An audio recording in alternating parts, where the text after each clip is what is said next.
So, folks, we have to talk about this debate because I was going to cover it and we just kept getting derailed over and over and over again. And it's between Krystal Ball and Representative Adam Smith, who's one of the most powerful Democrats in the House. And I have had it waiting in the wings for when was this posted? Almost a week. And I kept seeing people covering it. And I was like, oh man, I really got to get around to it. And finally, over the weekend, I started watching some of it. And it's honestly wild. It's one of the most insane things I have ever seen. And so I stopped, and we're going to cover it now. Let's jump into it, shall we? Because, for all of the criticisms I've had of Krystal Ball, she does very, very well here. And props to her because, what a difficult debate to navigate while keeping him in the studio. So let's jump into it. All right, guys, we are now joined in studio by Representative Adam Smith. He is a Democrat. He is from Washington. He is the top Democrat, in fact, on the House Armed Services Committee. And your team actually reached out saying you wanted to have a conversation about the future of the Democratic Party and your ideas therein. So very excited to have that convo. Welcome. Yeah, so this is one of the things that I've been thinking a lot about, by the way, the future of the Democratic Party. And I really, really, really want to emphasize that whatever this guy thinks the future of the Democratic Party is going to be, this conversation, I think, took a gigantic dookie on his vision of the future. He did himself no favors here, and it's honestly one of the wildest things I've ever seen. I know I'm hyping it up here, but buckle in, folks. I know nominative determinism isn't a thing. But why would you name your kid Krystal when your last name is Ball? Because they believed in magic, Sake Tanuki. Magic! And thank you for the 5 tier 1 subs. Yeah, good to be on. Thanks for the chance. Of course. So before we get into all of that, you are at the center of a bunch of very impactful votes as the ranking member on the House Armed Services Committee. So if you don't mind, I wanted to start by talking to you a little bit about the NDAA, that's the National Defense Authorization Act. Section 224 has been of a lot of interest to our audience. This is what would effectively partially merge the U.S. military with the Israeli military. You were originally in support of it. You changed your position on it. I just wanted to know about your thought process here. It wouldn't merge the U.S. military with the Israeli military. What it does is it talks about co-development programs. Yeah, so we can actually put element 1 up. Which a co-development program is an integration of the Israeli government and the U.S. military together. That's what that is. On the screen while he's discussing, because it has some of the specific the Pentagon has 1,000 different development programs that they're put together for procurement of, I don't know, everything from the F-35 to a radio. And when you do that, you develop a program of record, and the Pentagon works on it. We have, over the course of the last decade, had 3 programs that we co-developed with the Israeli military around drones, not around drones, around missile defense, counter drones. And so the point of those programs was for the 2 militaries to work together to develop them. Okay. Now, neither controls the other in terms of how they use them. So those were just co-development programs. And this Section 224, when it came up in the committee, said, let's have one person overlook all 3 of those programs, and let's explore the possibility of more co-development programs. Right. So it says to expand and accelerate bilateral defense technology research, development, testing, evaluation, integration, and industrial cooperation, that goes on to spell out what all that means. Right, and it didn't create any new program. And by the way, missile defense was the big thing that we had there, and it just so. The thing about this, though, is that he's trying to make it seem like, oh well, it's not anything like. Don't worry about it. It's okay. We're not integrating the Israeli military into the U.S. military, but that's what it does. specifically around research and development, and then sharing the technology. So what that means and what that looks like is, in reality, the United States putting a shit ton of money into these programs to develop technology that is going to be used by the Israeli military.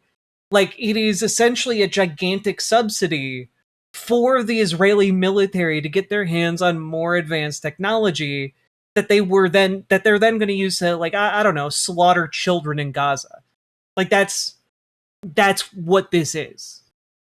It's a back channel to get funding to Israel. That was the point of it. And mostly I see this as a benefit to the U.S. military, particularly when you're talking about missile defense. The Israeli military is really good at it. They can help us develop those systems so that we have a better system. I think it's an incredible exaggeration to say that this would merge the U.S. military, because... Also, Wine Grower of the Valley put a comment out, men don't ever lock anyone anywhere they don't want to be. Why is this so common? Which is a reference to a story we covered earlier that involved a political operative who allegedly locked a woman in a room for 10 minutes. And the answer to your question is power. Why is it so common? It's because it's an exercise of power over another person and breaking boundaries and barriers.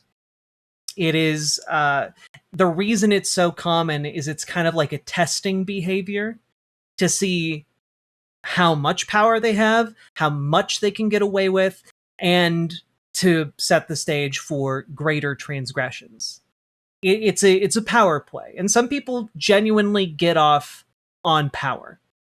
It's one of the reasons a lot of people talk about a certain, like, rape as essentially an act to establish power dynamics, to exert power over another. And this is a studied topic. It's one that's, like, pretty well known. Unfortunately, all too common. Happened to me once on a guy's balcony. I didn't see him again. Jesus Christ. I'm glad you got out of that. Unfortunately, one of the reasons I stopped to address that comment is, one, because I think that's important to just say and talk about and get people to understand. But two, it's because that is also a very similar dynamic with what happens between, the occupier and the occupied. Often it devolves into like a power game and power dynamics exerted. It's the same kind of thing that Donald Trump does when he bombs Iran. It's what the Israeli defense forces do when they, execute people for throwing rocks. It's not because there's any, like, actual threat. It's an exercise of power to say, look what we could do even to this person who posed no threat. Remember, we can do it to you at any time. It's dominance, it's power, and escalating transgression. Out of thousands. And it is worth noting, as Brutus Magnuson points out in YouTube chat, Israel does not hold modern democratic values. That is true. Literally thousands of programs. We would have 3, 4, maybe 5 or 6 that we were co-developing with the IDF. But you've changed your position now, correct? You oppose it. So what are your concerns? Because I'll tell you the concerns, from me personally, I think shared a lot by our audience, is you are well aware there is a reckoning happening with regard to the U.S. relationship 100%. With Israel, especially in the Democratic Party. Yeah. And so what appears from the outside is that while votes are increasingly becoming difficult for Israel to win in terms of overt aid being granted, this would be a way to secure the Israel-U.S. relationship without having that transparency and that democratic accountability that would come from a vote. So that's the concern, is that it would make the Israeli-U.S. military relationship more entrenched in a way that lacks any sort of democratic accountability. Yeah, no, I don't agree with that at all. I mean, we're talking about... What are your concerns then? Sorry, 2 different questions here. Yeah. My concern is I don't support the Netanyahu government. and I certainly don't support what Ben-Gvir and Smotrich are doing. And that's been, I think, the real challenge for me is Israel has a right to exist. Israel is threatened profoundly by Hamas, Hezbollah, Iran. So how do we help them defend themselves? Well, at the same time, they've got a government that's frankly out of control, particularly in the West Bank. You know, I associate myself with Rahm Emanuel's speech in Tel Aviv last week. That's a bad sign. When you hear a politician say, I associate myself with Rahm Emanuel, that is what we call a colossal red flag. Because as many have become aware, thanks to reporting, Rahm Emanuel is trying to claw his way back into relevancy and make himself happen as a candidate in 2028. And one of the ways he's doing this is to rally more conservative Democrats and, moderate Democrats to his banner by making himself like the unabashedly pro-Israel candidate, which, to the Democrats' credit, a lot of the people who are eyeballing running in 2028 are aware of the polling and know that staking that out is deeply, deeply unpopular with the party base. So hopefully this coalition, this faction of the Democratic Party that is gravitating towards or identifies with or associates with Rahm Emanuel's speeches in Tel Aviv, is relegating themselves to political irrelevance. But, it is worth noting that Adam Smith is telling on himself here.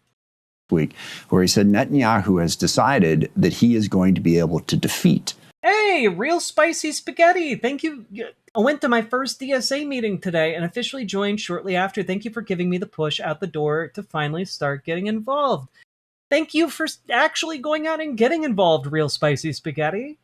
And make sure you reach out to GamerG in the Discord, or, GamerG is usually around in one of the chats during stream. I don't think today, but usually, to get it invited into the DSA Shimp Caucus signal chat. We have an unofficial DSA group of people who joined from this community. So go check that out.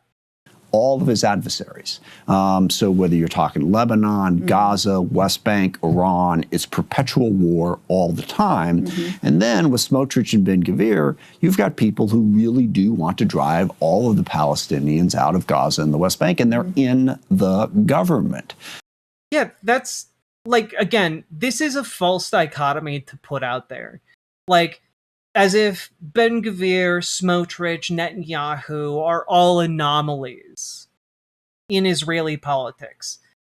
If you actually look into what's happening, and I also want to note here, Adam Smith knows most people who pay attention to politics in the United States aren't also paying attention to the internal politics in Israel. He knows that. He is effectively relying on his constituents, on the American people, to be ignorant so that he can sound like he's reasonable, right? But the reality is, when you actually look at the internal politics in Israel, it's really bad. The amount of support for dehumanizing Palestinians and wiping them out, it's institutionalized. It's rampant throughout the entirety of the Knesset. It's rampant through the economy of Israel. They are having entire conventions on how to divvy up and sell parcels of land in Gaza. They are actively, we're going to talk about this a little bit later too, but one of the things going on right now is massive escalation when it comes to Israeli settler attacks. And you can see this massive amount, 3,033 attacks by Israeli settlers. And that's just in the last year and a half. That's more than one attack per day. That's, anywhere from 5 to 10 per day. I do recommend folks go and watch the Louis Theroux documentary, The Settlers, because it will give you insight into how rotten Israel's internal politics are. Who are they attacking, though? They're attacking Palestinians, like, who are minding their own fucking business. When we're talking about who Israeli settlers are, they are rabidly dedicated to the ideology of expansion. They believe it is a religious mandate for them to go into the West Bank, to go into the Palestinian areas that are occupied, and to burn down Palestinian homes, kill Palestinian people, burn their fields of trees that in some cases are hundreds of years old, and take the land. They're called settlers because they build illegal settlements on Palestinian land.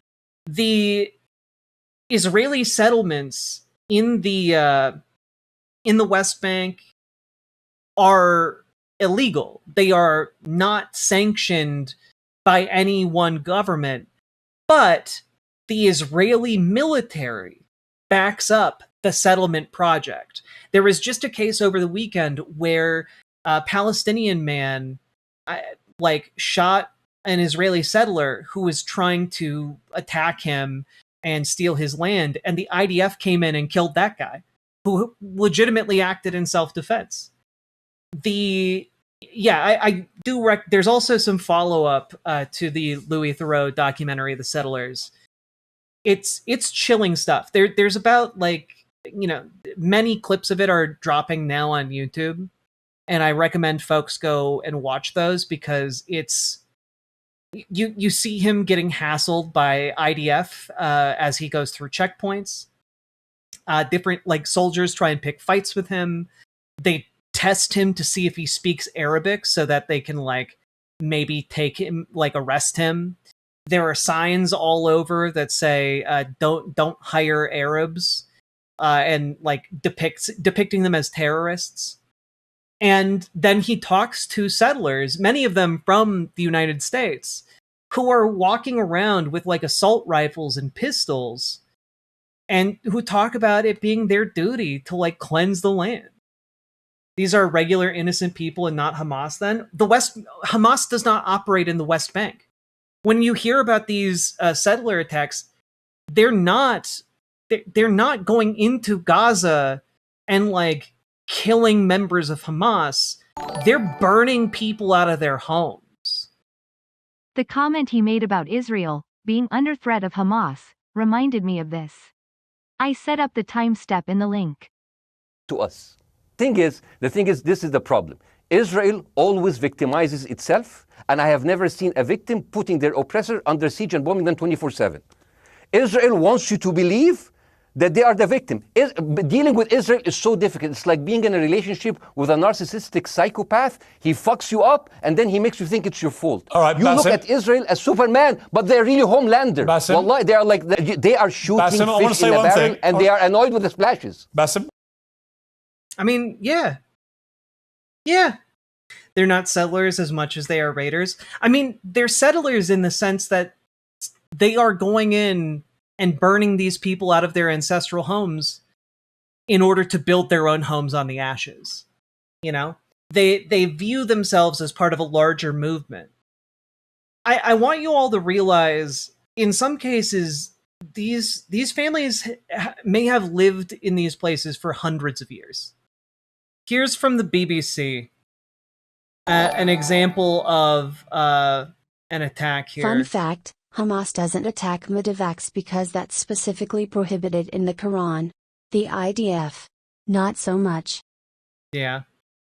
Now escalated into open confrontation between settlers and local Palestinians, with more people coming to join the fight on either side.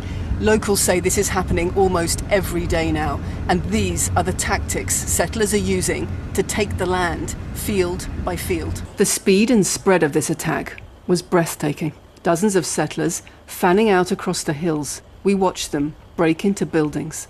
methodically setting fire to vehicles and homes. In just a couple of hours, this conflict has spiraled from one olive grove all across these hills. Palestinians from across the area arrived to help, but the army has sealed off the main road.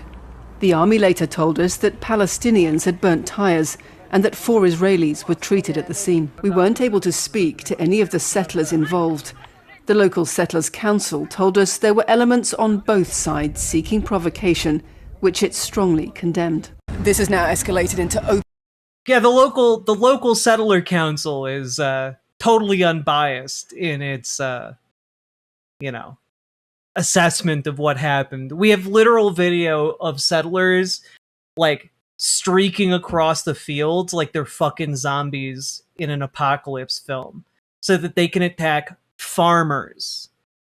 This is happening all the time. When I listed that there were over 3,000 Israeli settler attacks, that's what they look like. This is what they look like. The video I just showed you is from 2025, but there was another one that was more recent. المستوطنين حركوا السيارات في الحارة الفوكة.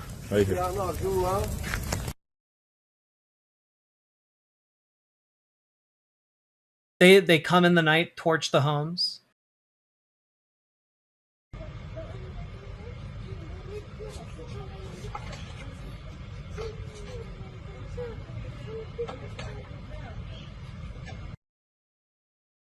You can hear children in the vehicle.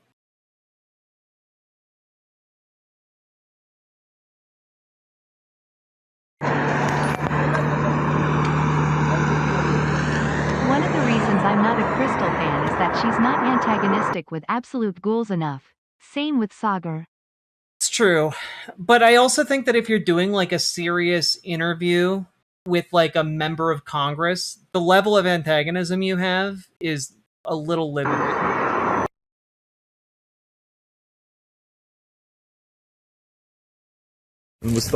Yeah. There are other examples as well. Like it's really, really awful. And of course, Israel has also been continuing to formally seize land from Palestinians as well. But just so you know what is being discussed here, like, oh, well, the settlers don't represent the Israeli government. The Israeli government explicitly endorses what the settlers do. Okay, so the basic idea of the program when it was first presented to me, like I said, they are as much settlers as colonial Americans were during the Great Expansion. Exactly. It's why we talk about how, westward expansion and Manifest Destiny was was settler colonialism here in the United States. And in a very similar way, Israel is doing exactly the same thing with their own mythology attached to it, but to Palestinians.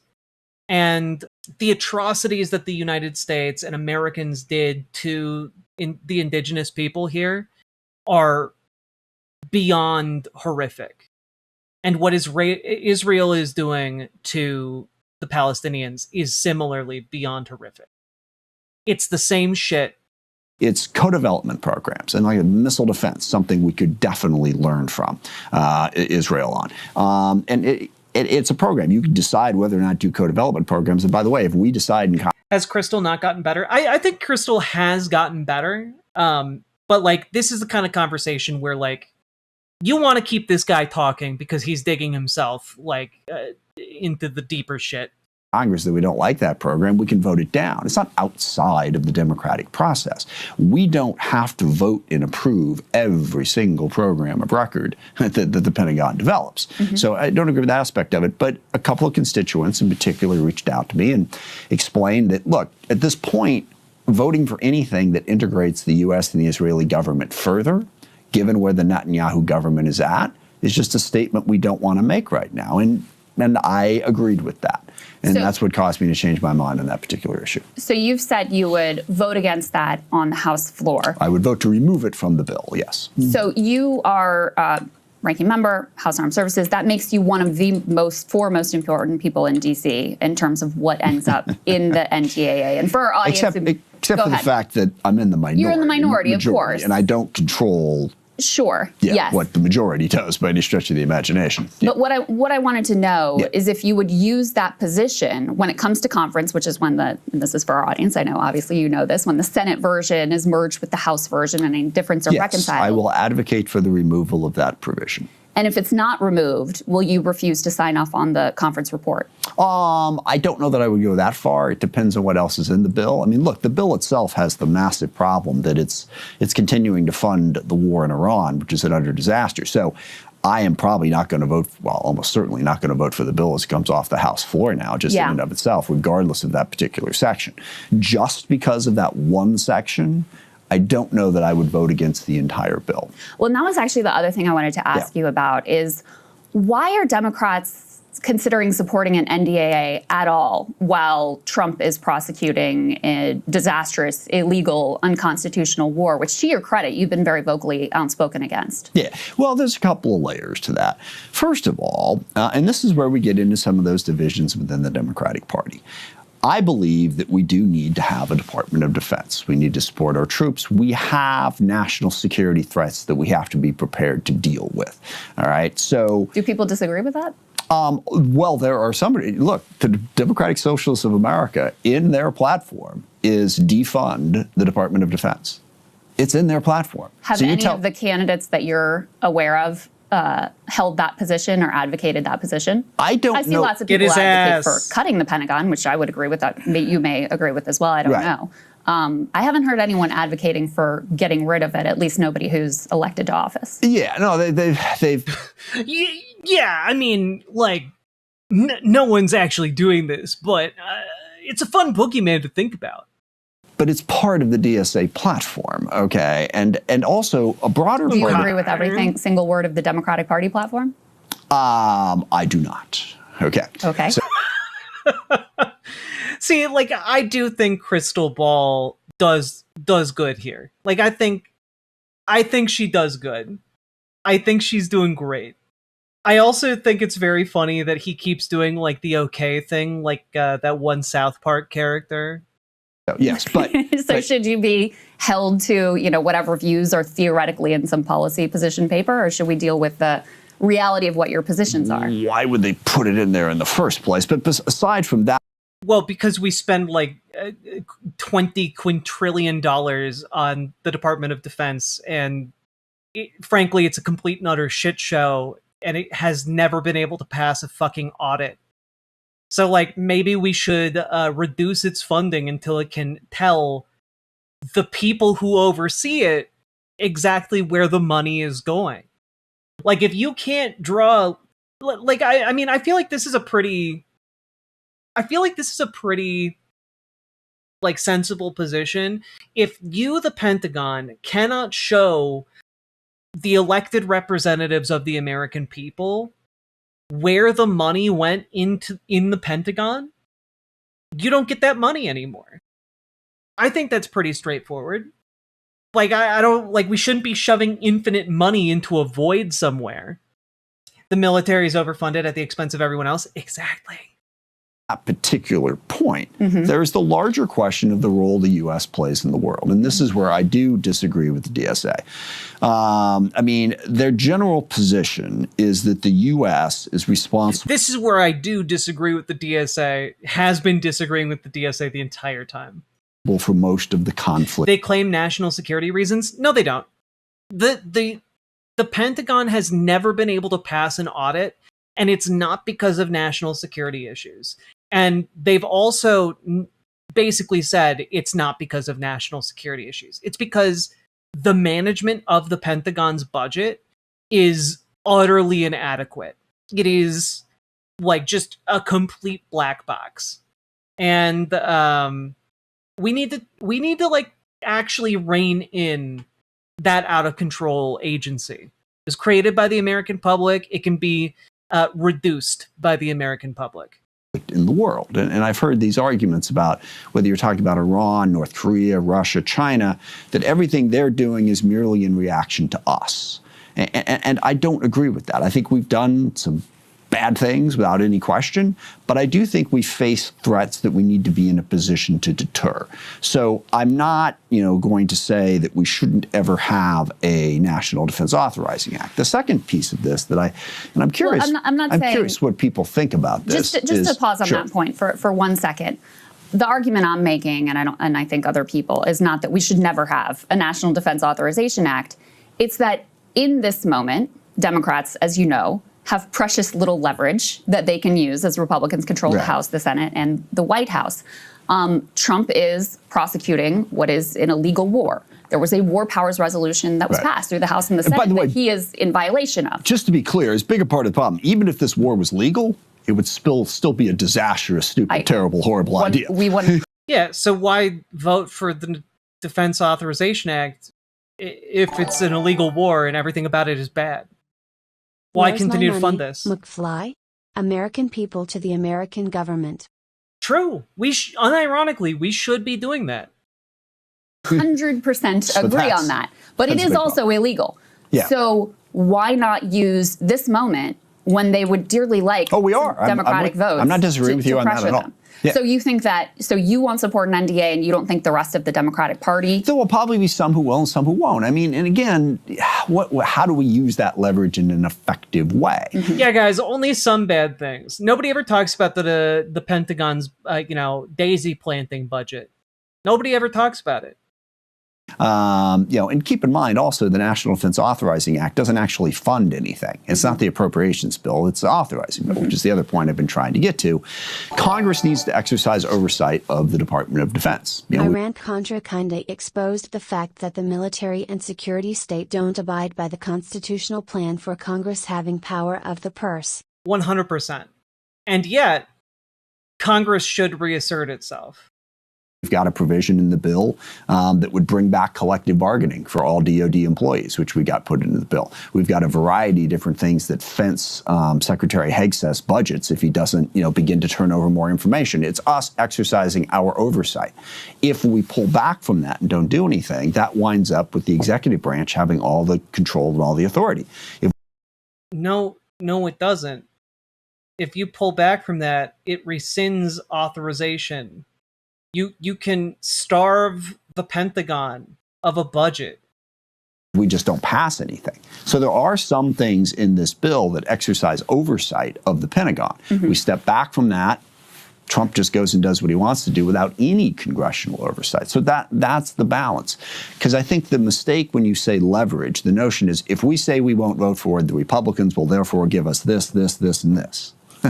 Well, it'll put some pressure on them. Yeah. I mean, a lot of this... I have a feeling Congress will reassert itself once a Dem-Soc president gets in power. Absolutely. 100%.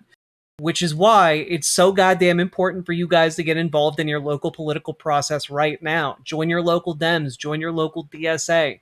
Get involved. We can help you. Join our Discord. Reach out to GamerG for help with DSA. Reach out to Dragonfly for help with your local Dems. It's vitally important for you to get involved now so that we can build up the kind of political power that enables a potential Dem-Soc president to actually do good shit. It will, but they may not. But it may not result in that. So yes. But it may be worth a try. Iran was already very unpopular, 100%. and 100%. Yes. Let me ask you about your vote for the Thomas Massie amendment, which would block aid to Israel. And this is another one where you had told one outlet that you were planning to vote against it, and then you changed your mind and decided to vote for it. You put on a statement saying that you wanted to send a message to Benjamin Netanyahu. I'd love for you. There's actually been a lot of pro-Israel folks who've been attacking you, saying you gave in to pressure tactics, et cetera. I'd love for you to explain in your own words how you came to this place, because I do think your vote and others are quite extraordinary, given where consensus within Washington has been on the relationship with Israel. You had even Nancy Pelosi voting for this amendment, yourself. Well, Billy the Kid, someone somewhere in those black budget programs is still doing a budget. They're getting the money from somewhere in the programs. And so, when we're talking about why the Pentagon can't pass an audit, it's not because of the black market, not the black market, the dark programs where, they're doing crazy illegal shit. No, it's because the internal systems within the Pentagon are a fucking mess. And everyone is spending money willy-nilly on their special pet projects, and there's little to no oversight. And so there's very little accountability, but people are taking money from the big pot and spending it. And frankly, again, if you can't pass an audit, even if the auditors have like that top level clearance, then you shouldn't be getting that money. Given your position and your track record, you're someone who's been supported by AIPAC. We are saying the same thing, but also the main problem isn't the black budgets.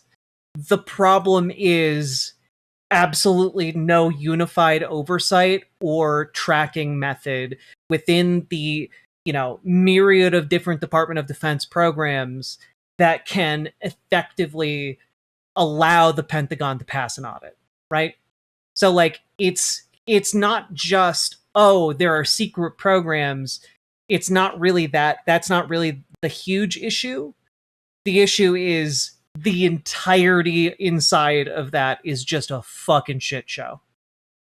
Just take us. Yeah, especially because the Department of Defense, like, is practically, has a carrot dangling on the end of a stick, and it's just like bringing them to a room full of carrots, and it's like, eat all of the carrots, you have one day. And like that's kind of how spending for the Pentagon works. Now account for every carrot that got eaten. This is going to take a minute. This is going to take a minute. That's fine. Take your time. Okay, because the real challenge here is what Israel has historically been. Okay, Israel was historically a democratic state in the middle of no. I mean, I do think it is incompetence, but I think it is convenient incompetence for the people who are in charge of everything, because it works in their favor to come across as incompetent. Like, I don't think it has to be this way, obviously, but like it is one of the reasons why I think the Pentagon should, frankly, have its budget held hostage until it can pass an audit. Democratic states. They were a very strong ally of the U.S. We partnered with them on a variety of different things, counterterrorism being the biggest thing during the ISIS fight and elsewhere. So you've got that historical relationship. And then you've got the reality of what Israel is living in. And that is that they are the only, well, except for Ukraine, they're the only country in the world, they're the only country in the world that from the day they were founded, people have been trying to eliminate them.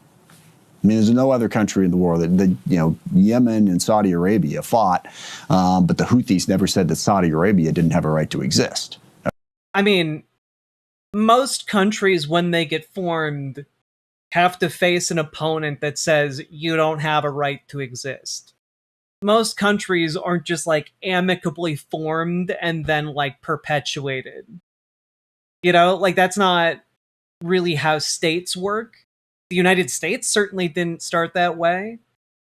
Like the United, like England tried to like destroy the rebel movement, and there was a war fought. Okay, very existence wasn't on the line. When Israel came into being, from that very moment, they have been attacked constantly. And yeah, it comes down to a fundamental question. Does Israel have a right to exist? Now, I'll tell you, and this is absolutely the DSA position, is that they don't. Okay? Well, again, irrelevant. Nations don't have a right to exist. Nation states are specific political entities that exist and are perpetuated by force of arms, economic agreement, or diplomatic means. It is like nation states don't exist on the basis of rights. They exist on the basis of some kind of force. So like when we're talking about the right to exist, it's entirely about the power to perpetuate a nation state. Let's pause on that. I want to get to the DSA, and I don't want to fight you on all of this, but I want you to get to your point. I got to get through this. Yeah. I got to get through this. Okay. So if you have a situation where Israel is threatened on all sides, and I know it's like, well, no, I'm not saying they don't have a right to exist, just they have to let all the Palestinians back in, and then effectively the Jews no longer control Israel. Okay. Well, Now, what's really interesting here is this is how he is characterizing the position of oh, we have to let all the Palestinians in, and then the Jews no longer control Israel. What he's talking about is the one-state solution, which is where Israel formalizes its control over the West Bank, East Jerusalem, Gaza, etc., and in the spirit of democracy and liberalism, enfranchises everybody, because that's what a democracy is supposed to do. End the apartheid state. And he's saying, well, but if you do that, it would no longer be like a Jewish ethno-state, and that would be bad. Like, this guy's unironically pro-ethno-state, which is wild. I'm sorry, but don't you is an idea of equal rights for all ethnicities something that you, in theory, support as a Democrat? Well, sure, but the practical result of this is, if you say there should be equal rights within Israel, but if Israel allows it, there should be equal rights, but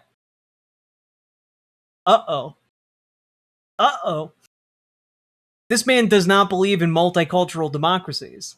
Because he's essentially saying, well, if you give them equal rights, they'll kill the Jewish people. And it's just like, well, this is exactly the argument against ending apartheid in South Africa. Just to remind you guys, the argument in favor of perpetuating apartheid was essentially, well, if we end apartheid and end the oppression of Black South Africans, they will rise up and kill all the white South Africans, which notably didn't happen and is a horrifically racist argument in favor of perpetuating untold atrocities against the oppressed.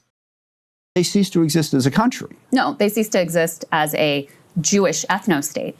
That's very different from ceasing to exist as a country. Oh, come on. Hold on. Stop. Why is No. We got to drill down. An issue for U.S. taxpayers? We got to drill down on that. Okay. All right. Okay. They cease to exist as an ethno-state. So basically, Jews would live in Palestine and be governed by the Palestinians, by the Arabs.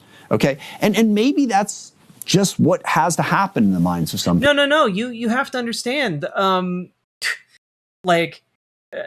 South Africa would be like, if you end the apartheid and enfranchise Black people, then white South Africans would have to be ruled over by Black South Africans.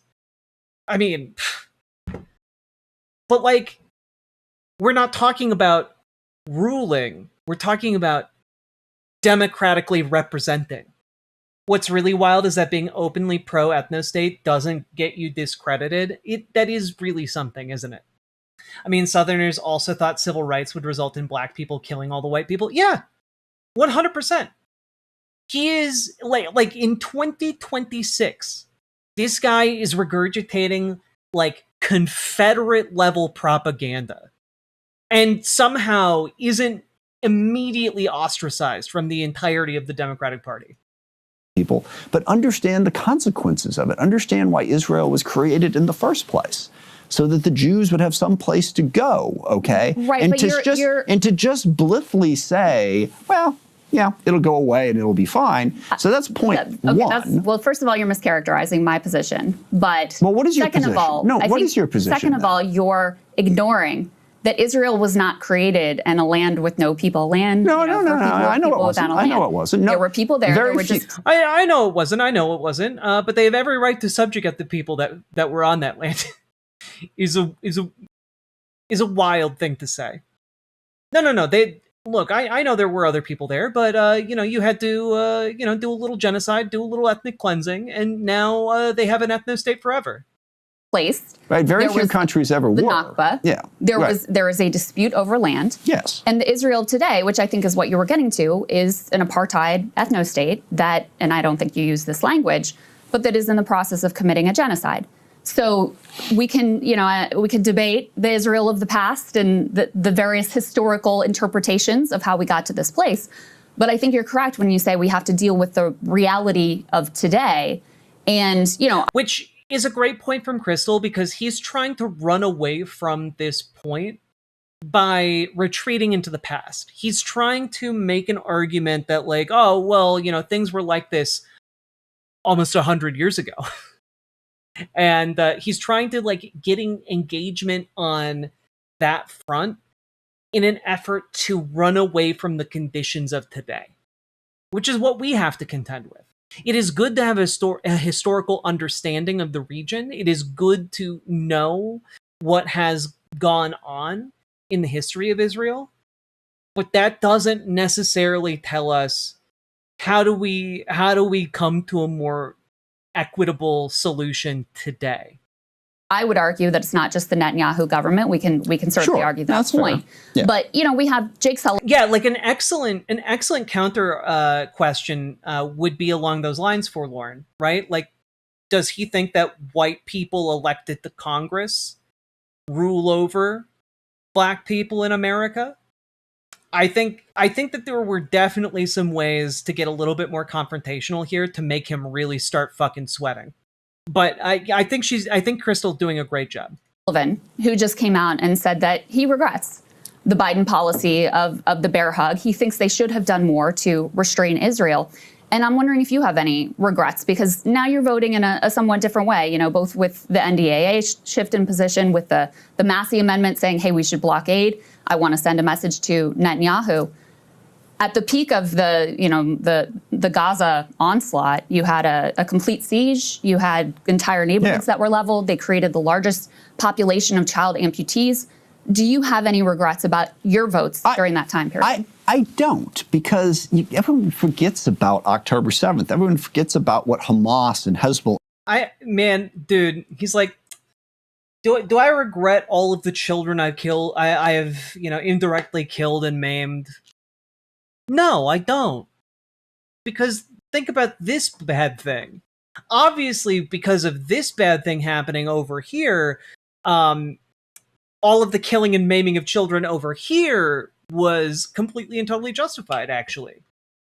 Look, 1,000 people killed in a horrific atrocity over here justifies, 70,000 plus civilians being slaughtered over here. Like, that's just how it works. Kind of like if somebody flicks you on the nose, you're justified in going to murder their entire family. God, truly hateful. It is a horrific atrocity what happened on October 7th. But one horrific atrocity does not justify an exponentially larger horrific atrocity. Explicitly done in the name of wiping them out. Wiping out an entire group of people. Iran have done, and their desire is to wipe out the state of Israel and all the Jews living there. Is that not? I mean, that's in Hamas's charter, and Hamas is still extant. They're still doing that. I would love for him to answer, like, does Hamas have the capacity to do that? Right? Because, like, number one, no, they don't. Number two, fuck no, they don't. Israel, however, is exercising their capacity to systematically murder and destroy all Palestinians in the occupied territories. They are actively doing it right now. Like the way Israel decided to defend themselves, but the solution being proposed is... Yeah, also, that was Hamas's old charter. I don't believe that language is present in their new charter. And also, worth noting that the entire reason for Hamas to exist and be militarized in the first place is to try and end the Israeli occupation. If they weren't occupied, and if they weren't continually attacked and blockaded and starved and beaten and tortured, the entire reason for Hamas to exist and have political power at all in Gaza would be gone. And we know that because they don't exist in the West Bank or in East Jerusalem. And this is the consequence of what you're saying is sorry, we had this idea back in 1948. We were going to give you a state, and that way you could protect yourself against all these attacks. Didn't work out, so go back to Europe, go wherever. This just isn't going to work anymore. I think the question, and I don't think you understand how difficult that is to just go, yeah, I guess that's fine. Because no, I think the question, let me, and this is not. Why not just let them have their own country of Palestine?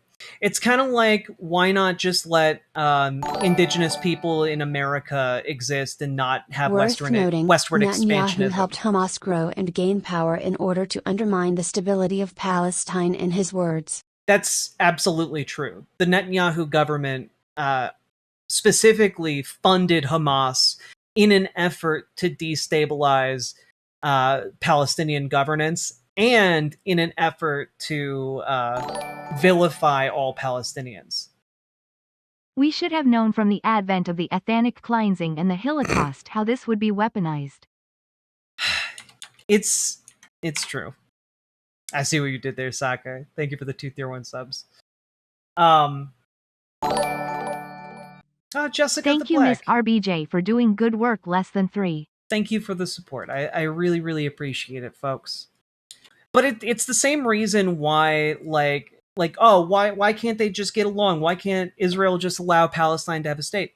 It's because it's the same reason, the United States didn't just allow indigenous people to, have their own nations and, coexist in peace. It's because there was a dominant ideology deliberately spread by the government and various other forces in society that wanted to turn a profit, that spread the message that this land was given by God to, the superior beings in order to go out and tame it and take it for their own. And in the United States, we called that manifest destiny. In Israel, they call it Greater Israel. It is the project of rebuilding Greater Israel, the idea of a fully enlarged kingdom of Israel that goes back to supposed ancient borders. And that is why you have Israeli settlers. And when you look at interviews with Israeli settlers, they talk explicitly about this being a religious movement.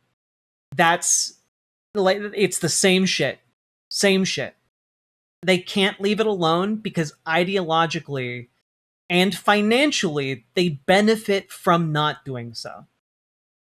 This is my perspective, but I think this is also what the Democratic Party base in particular, and most of the... Yeah, and that's true. The Nazis also had a similar ideology called Lebensraum, living room.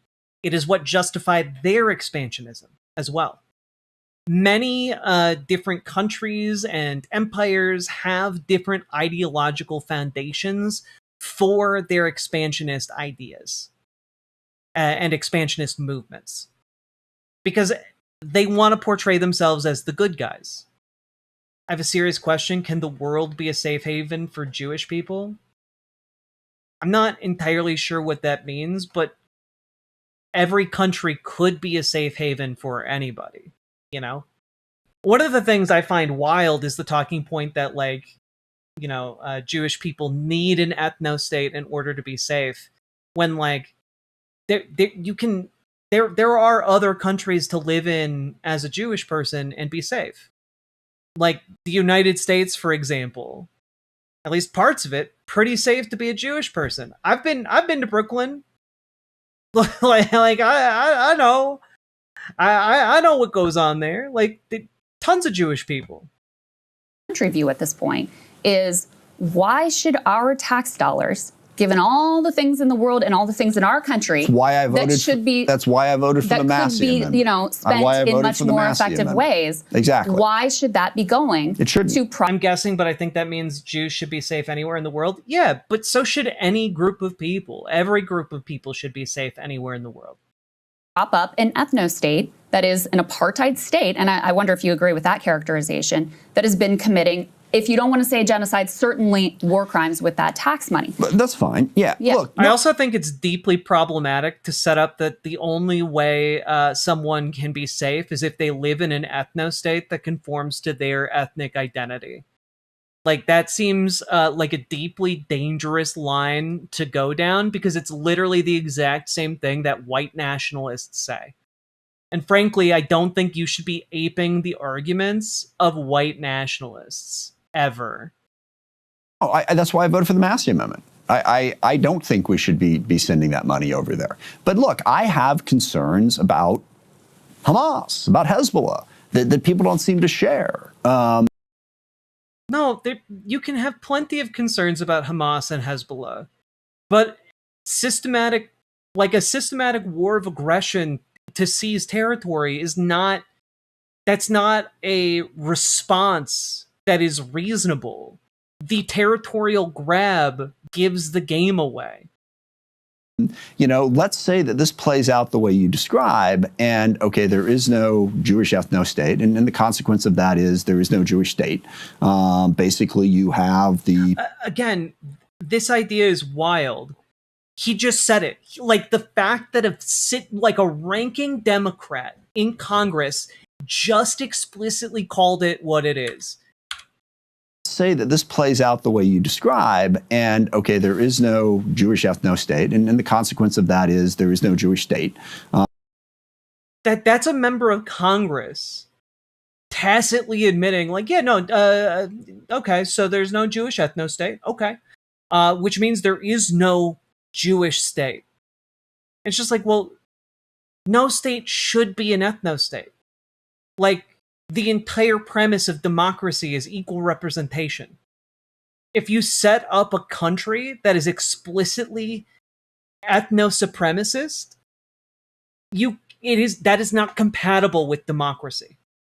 You inherently have methods and power in that state to remove entire groups of people who are deemed not sufficiently, one of the in-group. Basically, you have the Palestinians, as they would now be governed. However, I question, is this the inherent nature of humans to form division and seek power and territory? This is the main argument I have, why I don't think communism would work. I don't think that is an inherently human characteristic. And I don't think it is human nature to do that. What's human nature is to group things, but that does not necessitate ethno-states. I feel like Mehdi would have just straight up asked, aren't theocracies and ethno-states bad? Well, and I feel like this guy would say, yeah, but in this case, we have to make an exception, because the consequences of, removing its status as an ethno-state would mean, Jewish people would be slaughtered. That's essentially what he's saying. He's saying all Palestinians, not just Hamas, right? He's saying all Palestinians would, in some way cooperate in order to wipe out Jewish people. That's truly insane, to paint millions of people with the same brush you would use to paint a terrorist organization. Truly, truly awful shit going on in this man's mind. Also, Sake, thank you for the 5 tier 1 subs. Governing that area, and that means Hamas would be governing that area. Do you have any problem with that? Do you have any? Also, he's like, well, if Palestine was, or if Israel was a multicultural democracy, then that would mean Hamas is running everything, which, again, I have to remind you all, Hamas is the dominant political party in Gaza. It is not the dominant political party in East Jerusalem and the West Bank. And the only reason Hamas came to power in Gaza in the first place was because the Israeli government under Netanyahu explicitly backed it. So when he is saying, well, all Palestinians would vote for Hamas, one, it's racist. It's just saying all Palestinians are terrorists. It's no different than the signs that Louis Theroux's documentary, The Settlers, show on different Palestinian business doors saying, don't hire Arabs. it's no different. He believes the same shit. Or at least what he is saying here belies believing the same shit. Problem with Hamas suddenly becoming a much more powerful entity and having the country, you know, from the river to the sea, if you will now be a Hamas-run state on the Mediterranean. Are you okay with that? First of all, this is like finding out that, you know, he represents Washington. This is like finding out that Eastern Washington has a neo-Nazi enclave in it. And therefore, everyone in Washington, if they were given voting rights, would vote for neo-Nazis. Like, that's what he's arguing. That's the kind of logic he's using. It's stupid. It's stupid. Zionism makes you stupid, guys. Well, I'm not convinced that that would be Giving into settler colonial mindset is stupid. It makes you dumb. reality. Well, But how would it not be I the don't know how reality? you can get away from how illiberal it is to not support equal rights for people regardless of if they're Jewish, Arab, Muslim, Christian, Totally with etc. you. Look, and then the other piece is, I mean, Totally with you, but Hamas doesn't support equal rights either. But do you support a two-state solution? Is that your idea? Look, yes. So how do we get there? How do we get there? At a time? No, but this no, is, let's stop. Hold on. I can answer this. what is east of Washington? Idaho? Yeah, we could get into the whole greater Idaho movement, but we won't. How do we get there at a time when you have settlements that have made it effectively impossible? There's something I have to We cater to much smaller percentages of the U.S. population than the formerly Israeli population in a future state of Palestine. Yeah, I mean, it's true. Stop, you're making me look bad. You're making me look bad in front of my friends. I was supposed to come on here and own you. Stop. Jewish all settlers this makes sense. in order to create a Palestinian state. Look, let's go back to what you said. I support a two-state solution. I am also aware of the fact that it's probably no longer possible. You didn't let me get that part out. Okay. So if you support an option that's no longer possible, what are the possible options on the table? If the thing you supported is a fantasy, then like you supporting it isn't really relevant. You know, you can support the moon being made out of spare ribs as much as you want. Doesn't change the reality that it's unfortunately not made out of spare ribs. And you can't wash it down with a tall, cool Budweiser. Okay, which is really kind of important to this whole conversation. I would agree, yes. And it's very disappointing. I mean, and there's a lot of blame to go around for why we got there. Yes, I would like to see a two-state solution. I am not naive, as you just described, to know that it's simply not. But it's impossible. So clearly the only solution left to us is continuing this apartheid land grab situation. Not on the table at this point, and that creates a massive, massive problem. But the idea, again, that the easy solution is, okay, we get rid of the Jewish... Why would you drink Budweiser in the first place? Because it was a reference to a great SNL bit. No state. And from like 50 years ago. The details of how Israel is currently running, you know, their country, there are Arabs in the parliament, but there are parts of it that aren't. Okay, so we get rid of that. Okay. So what's your idea for what replaces that? You say you're not convinced that it would be a Hamas-run thing. Well, I've offered that. Listen, I really honestly think that this is something for Palestinians and Israelis to decide. I don't know why it is American taxpayers' business to fund this. And again, that's why I voted for the... I do think that, like, unfortunately, America is in the position where we do need to put our thumb on the scale to help the decision along.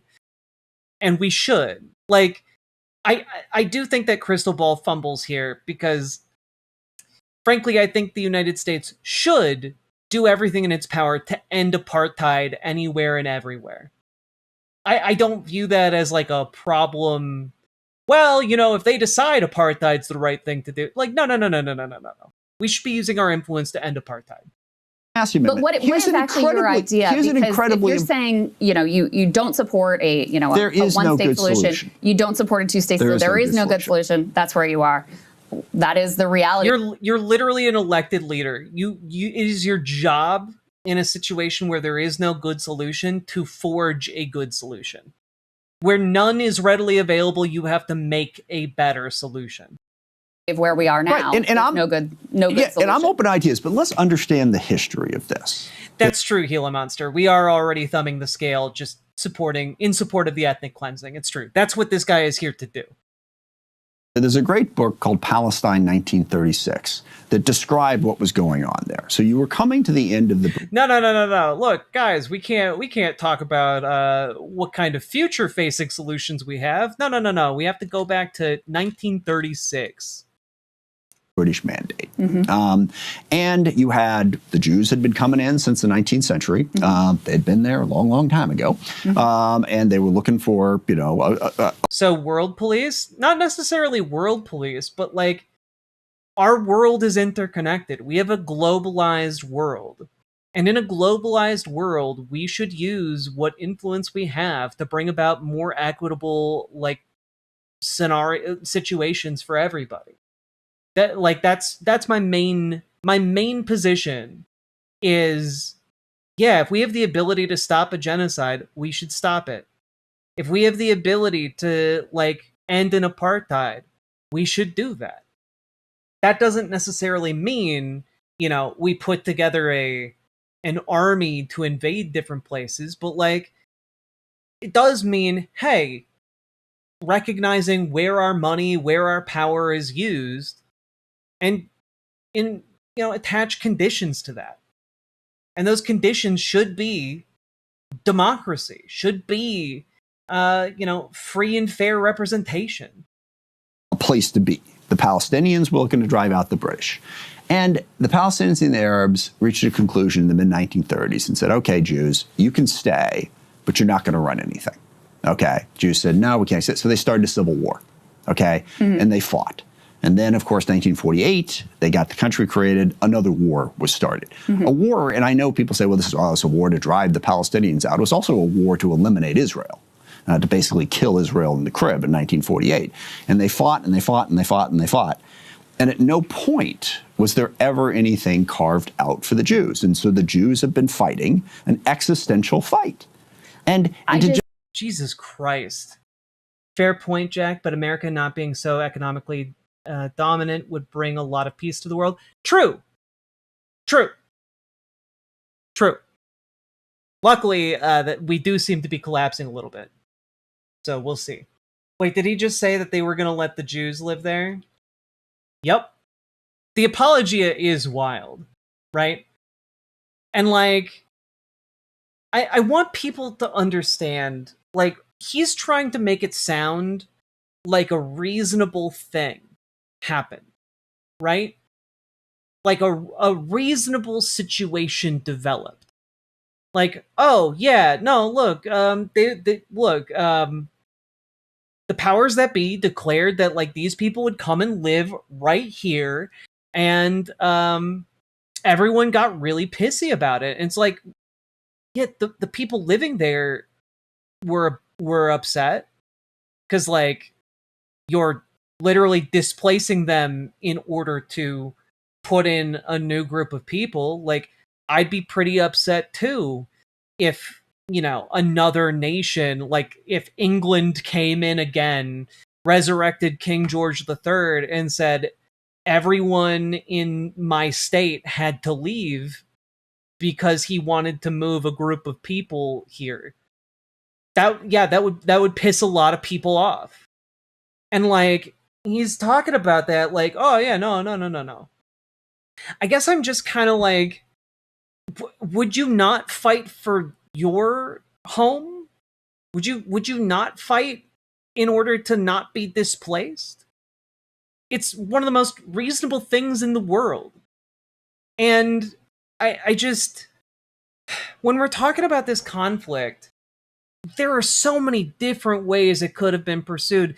But, like, he's talking about it and glossing over so much history. Like, the fact that there were groups of people, like, I think it was called the Lahai, who were looking to fight the British, who were looking to ally themselves with Hitler in order to, like, carve out this ethno-state. And they wound up being successful. Like, you are directly linking yourself when you are making the arguments he's making with the kind of people who were pursuing elimination of Palestinian farmers who were minding their own business. Yeah, in late in 1940, Lehi, having identified a common interest between the intentions of the new German order and Jewish national aspirations, proposed forming an alliance in World War II with Nazi Germany. This is again in late 1940.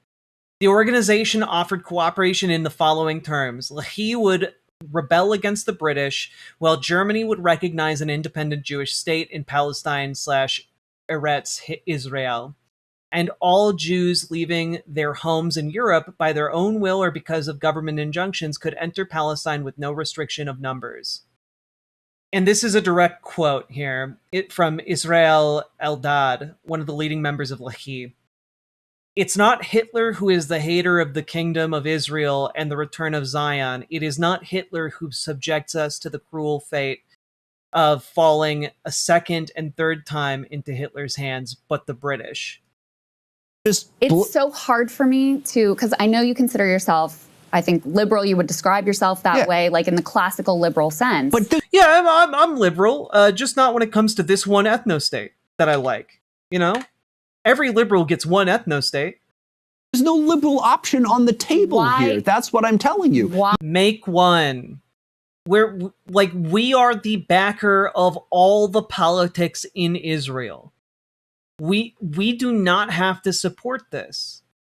We don't have to send these people, we don't have to send billions and billions of dollars to this country in order to facilitate this violence. There's no option available because we fund the other options. You keep saying illiberal Jews, we cannot have. Illiberal Palestinians are fine. No, but why should... And I voted for it, it shouldn't. Why should I already answered that question. Taxpayers? It shouldn't.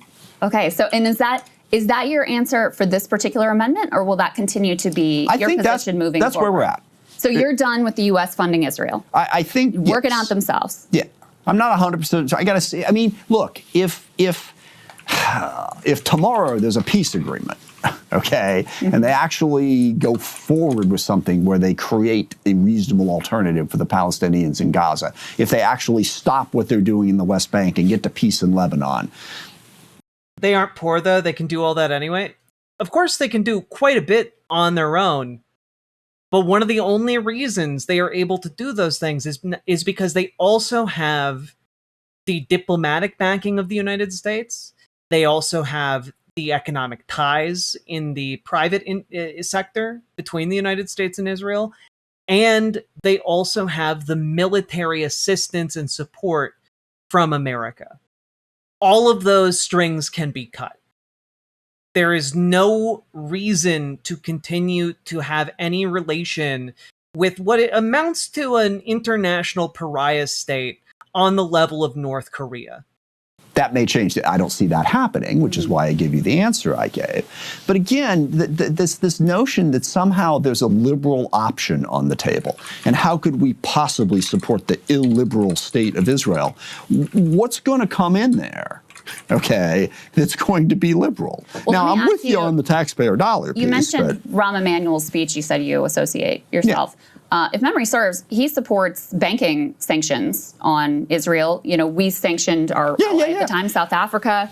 You support that? I am one of the original co-sponsors of it's the West Bank Violence Prevention Act, which sanctions Israel for what they're doing in the West Bank. Yes, absolutely. It's wrong. It shouldn't be done. Yes, we should sanction them, and we should specifically sanction Smotrich and Ben-Gvir, who are advocating so much of this. Yes. Okay. All right. Let's move on to some of these broader disagreements. And I guess a good transition into that is, how much do you think the question of the relationship with Israel-Palestine is serving as a litmus test in Democratic primaries? From my perspective, it's been very important because it served as a proxy for kind of a host of other issues and concerns that the Democratic base has with the Democratic Party at this point. But I'm curious your perspective on how important that has become and the reason why you think it has become an important issue.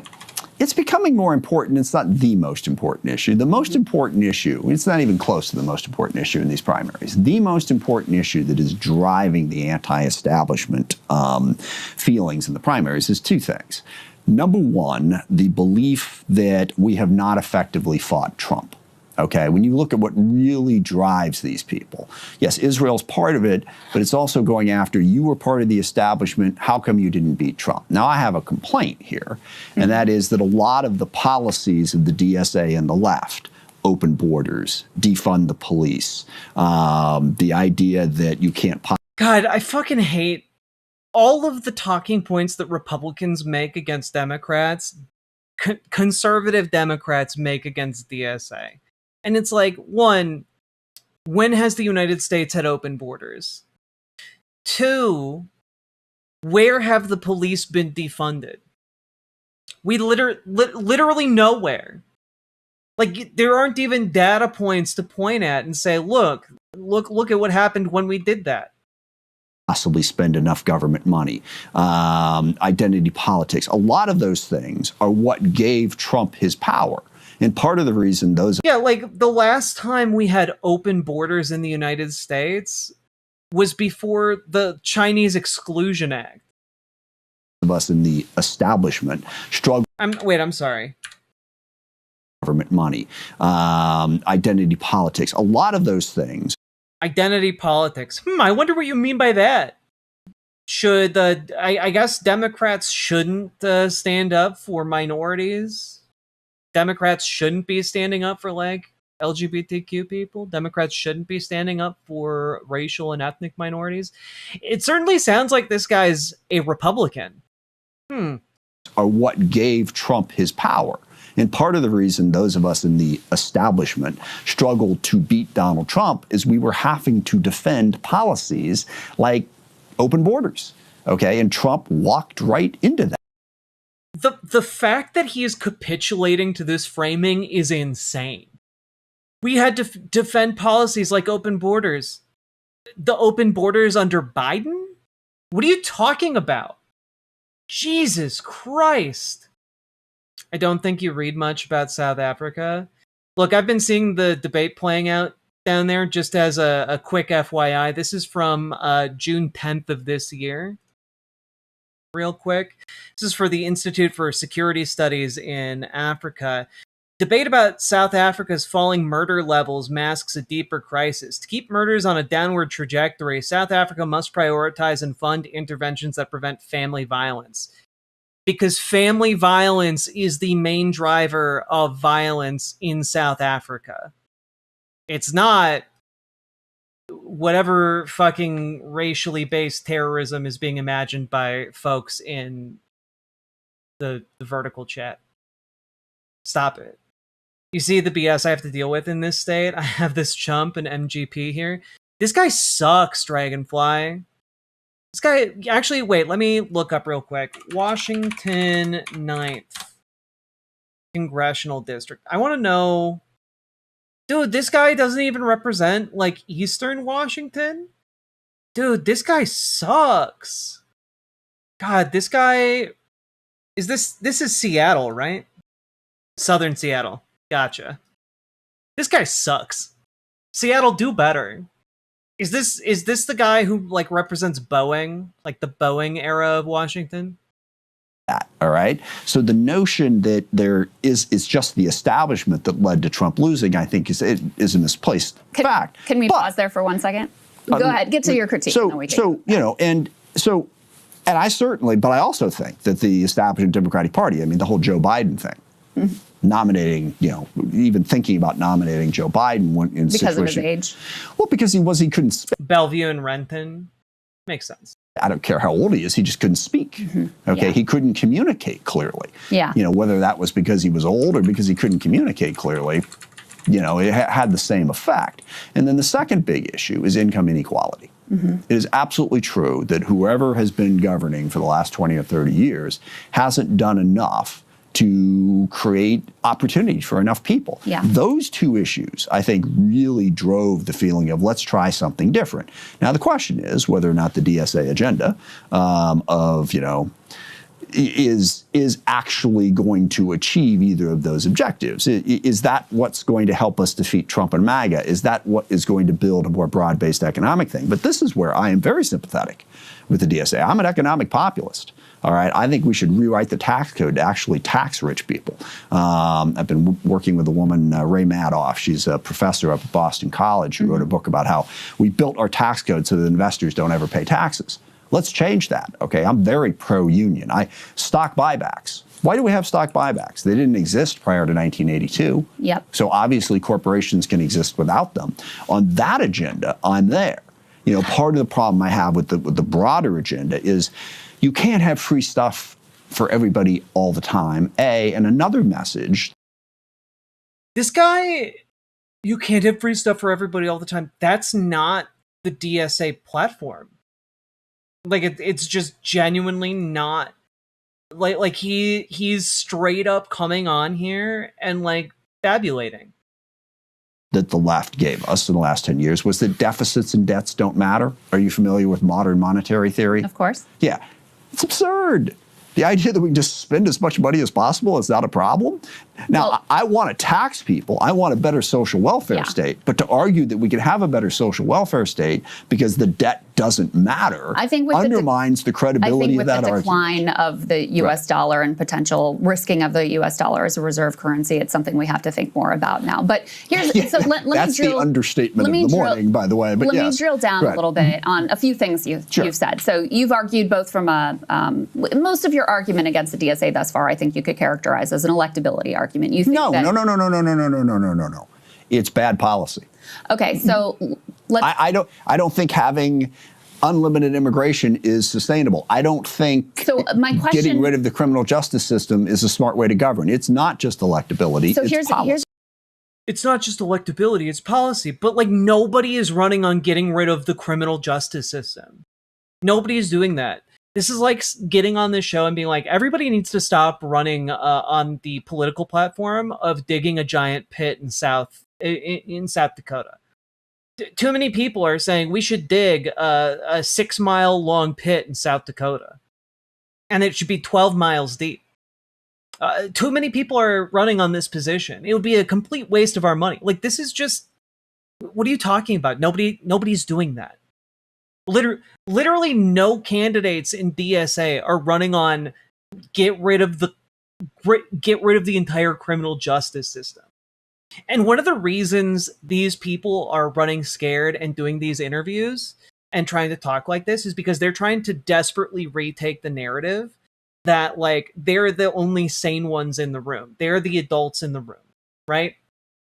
And what he is here trying to do is trying to say, no, you can't trust all of them, you can trust me. And what I find fascinating is that in an effort to do that, he can't actually engage with real progressive ideas or real ideas put forward by the DSA. Instead, he has to make shit up, which might feel good in the moment for him, but is gonna backfire spectacularly. Decline of the USD being an understatement, when I've seen no major news site or broadcast talk about it. Minimization in a nutshell. Indeed, Mr. Pibb. Thank you for the $5 super chat. Like, we've talked about it a little bit. When we're talking about this, what he's trying to put forward is, like, this idea of DSA that's a paper straw man that is easily punctured. And when we talk about it in that light, it's no wonder that DSA candidates are eating the lunches of candidates like this, you know? Politicians like this. Because actual DSA candidates are running on actual issues that are relevant to their voters. Actual progressives are going out there and talking about real ways people can get Medicare for all, right? Like, what's happening is not his straw man, and that's a huge problem for them. But in the criminal justice system, the people are represented by two separate, yet equal groups. The police that investigate crime, and the district attorneys. Indeed. Sake Tanuki, thank you for the 2 tier 1 subs.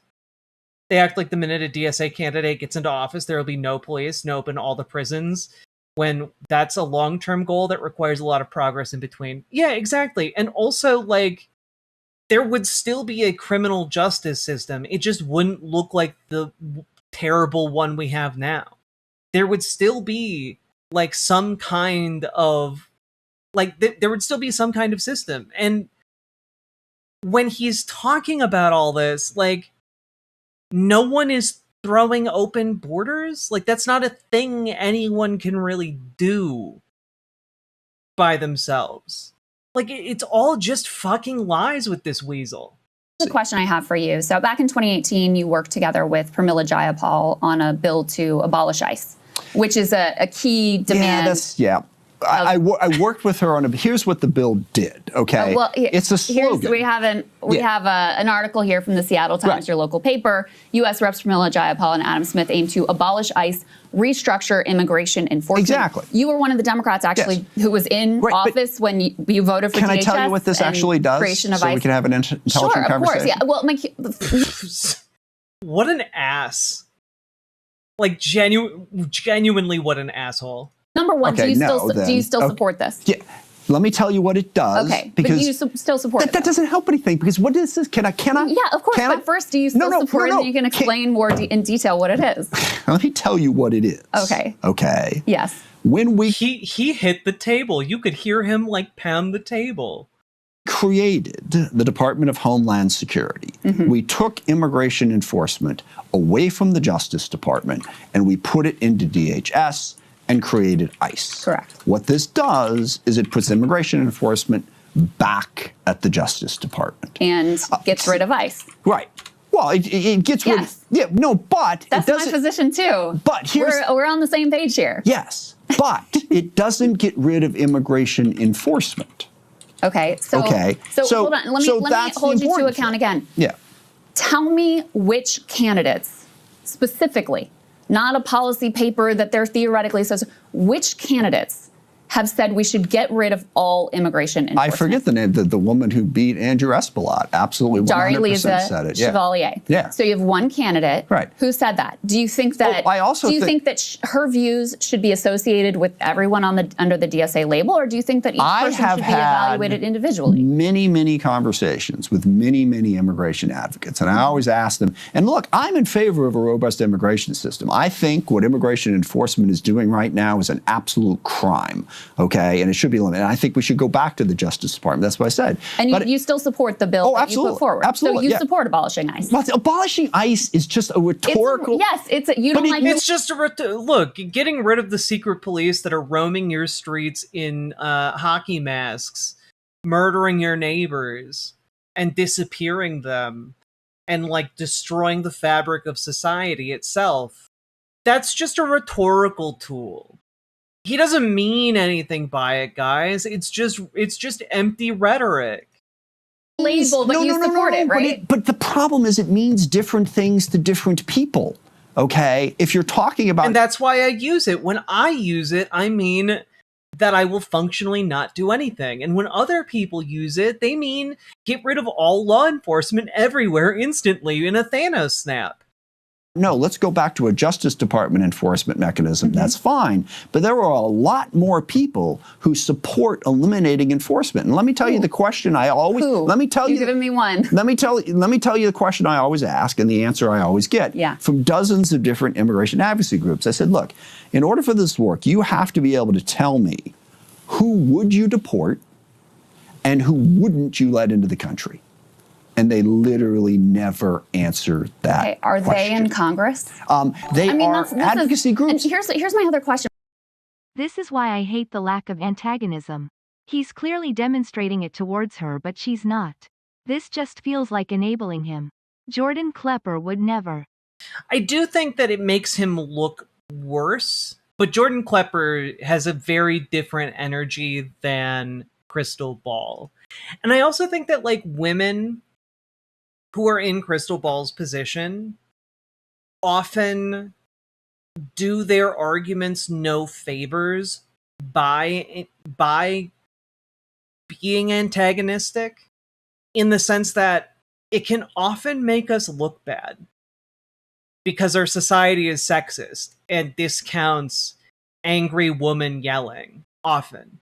But keeping her cool and having a man yell at her, I do think makes him look worse. But I can also see your point as well, Sake Tanuki, because genuinely, I want to see him dismantled verbally so bad. Get him in a room with Jordan Klepper. Let's go. For you is, you want to take the most extreme positions that you can find in the DSA platform, or that Let me ask you this. Let me finish my question, Sure. please. That one candidate, Daria-Lisa Chevalier, who I agree has positions that I think can legitimately be characterized as radical, right?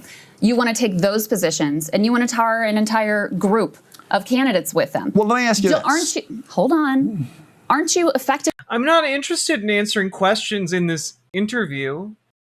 I'm interested in asking you questions, my interviewer.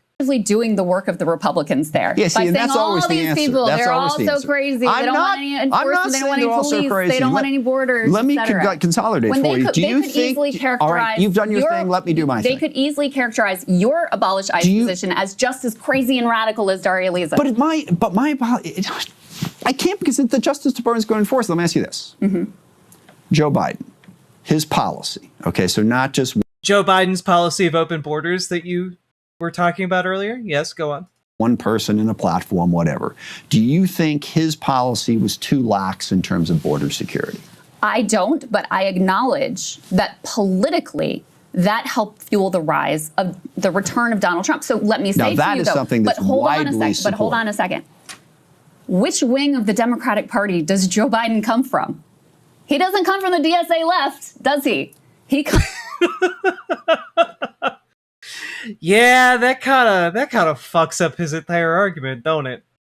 Oh, the expression on her face is priceless. Comes from the establishment, and so to go back to one of the original. Wherever he comes from, how did he govern? Well, he funded a genocide, so he governed in a lot of right-wing ways. But to go back to your original point about electability, I think it's very hard. I never made a point about electability. You did. You said that you thought that these positions, if you listen to your original answer, you said you thought these positions for the DSA were part of what brought back Donald Trump. Fair enough, yes. But there's also policy concerns. But yes. But on the electability point, how can you argue that your camp within the Democratic Party has a lot of credence when it comes to electability when I argued the exact opposite. I'm with you. When 100%. I'm with you 100%. That's why I became more conservative. Because I saw a lot of Republicans win, and I don't think anyone on the left can win anymore. I guess, apparently. Hillary Clinton loses to Trump. Biden wins by adopting some left-wing views, then loses to Trump. It was the establishment that propped him up, that forced war, any sort of a primary. So how could it be the fault of the left that we're losing? There's three things. Okay. I always say that the fall of the Democratic Party is a tragedy in 3 acts. Okay. Number one, we didn't do enough on the economic issues. And I think that Obama and Clinton get way too much of the blame for that. I think they really tried to get after broader economic issues, certainly the Affordable Care Act, a whole lot of other provisions that were put in there. But we didn't do enough on economic inequality. Number two, the left came along and took some positions that weakened us. I'm not blaming one group. Everyone's like, well, you're blaming us. What about them? It's like, there can be collective responsibility here, okay? It's not an either-or choice. Yes, we didn't do enough in economics. And then some of the positions of the left, and there were a lot of people running around. And when people say abolish ICE, do they mean abolish enforcement or do they mean change enforcement? They mean get rid of the fucking secret police, man. Like, it's not difficult to figure out what people mean. It's pretty straightforward. If you are looking at our current system and saying the only problem with it is that a president came along who funded it and let them go hog wild and not the underlying system itself, then you have a failure of vision, right? Like, it's not just the secret police, though that is extraordinarily bad. They must be removed. They must be prosecuted to a man. It is also the underlying system that in the minds of the public justifies this type of intense cruelty and destruction. when, again, I do want to remind everyone, and I wish that this was a common talking point in interviews like this, being in the country undocumented is a paperwork crime. It is a crime on the level of a parking ticket. And we should treat it as a crime on the level of a parking ticket. We should just issue a fine. You fill it out, and boom, When you're you say documented. get rid of the secret police, do you mean the secret police or the secret police? Is the secret police? Are those the secret police that guard the secret? If so, we can't talk about it because it's a secret. Sake Tanuki, thank you for the 2 different subs. Okay, and that's where you get into that difficult issue. We've had criminal justice problems, you know. The defund the police movement did not help us in any way, and it was a thing. And everyone's, oh no, we never did that, okay? And then 3, Joe Biden. Yeah. Those 3 things are what led to us. And every time, I want to bring them all in, but people say, well, if you blame the left, you're just being a Republican. Well, can't we learn as we go? Well, my problem is not with your, look, I have my Can't we learn as we go and become Republicans? critiques of the left, right? I think that I actually think the identity politics thing came out of the Hillary Clinton campaign and was a way for the establishment to beat back the rise of the Bernie Sanders left. No doubt the left embraced it. I have been a critic of quote unquote woke, although I hate the word at this point in identity politics. That's my... You know, I do think that the way to dismantle the entire argument around identity politics and wokeness is not what Krystal Ball is doing here. His polices were right-wing. The Republicans lied about his borders. Yeah. And so he tried to enact a bill that only appealed to people who would never vote Democrat because they effing hate US. 100% Pluvius. Thank you for the $5 dono, and yes. The way to, I think, deal with identity politics and wokeness as like a conversation topic in a situation like this, I think is absolutely not to say like, oh, I hate identity politics, I hate woke, is to ask, what do you mean by identity politics? Because very often these guys are using identity politics or woke as a stand-in for something more specific that they mean. Like, oh, I don't think the Democratic Party should have defended gay people. Oh, I don't think the Democratic Party should have hired as many black people. Like, what he is saying is what he's doing is using euphemism to hide what he's actually talking about. And that's why people use woke in such a nebulous way. It's just a shield to kind of end the conversation there. And you need to dig deeper than that. The reason I hate the term woke is because every conservative person uses it to mean something else, which is why when you hear a guy like this talking about identity politics or wokeness, you need to dig a little bit deeper, because I think that if you do, he's going to start squirming uncontrollably. My position, I'm a class first leftist. You're going to find his personal bigotry.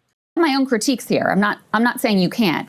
I'm saying when you caricature an entire wing of the party at this point. Aren't you caricaturing the entire wing of the centrists and saying that we're all like, no, because dog, you came in here and defended an ethno-state right off the bat. What do you? No need to caricature you. You did it yourself. You beclowned yourself from the get-go. I'm not trying to say you have the same views as John Fetterman. I don't think that you do, or Josh Gottheimer for that matter. And I'm not saying they all have the same views You either. are trying to take the views of, let's say, Daria Lisa and the DSA platform and saying this is what the entire I'm not. DSA coalition stands for. I'm just saying it's an issue and it's a challenge. Let me get you to, so I think the most prominent example of socialist governance in the U.S. right now is Zohran Mamdani in New York City. He got asked a question that's very relevant to this conversation about, what about people who are concerned about socialism or concerned about democratic socialism? Let me get you to respond to what he had to say. This is E2.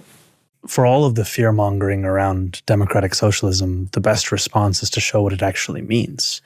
And what we've shown over the last 6 months is exactly that. We've shown that a city with a democratic socialist vision is one that paves more than 170,000 potholes, 50,000 more than the prior administration by this point. It's a city that has delivered the lowest recorded number of shootings and shooting victims and murders in New York City's history.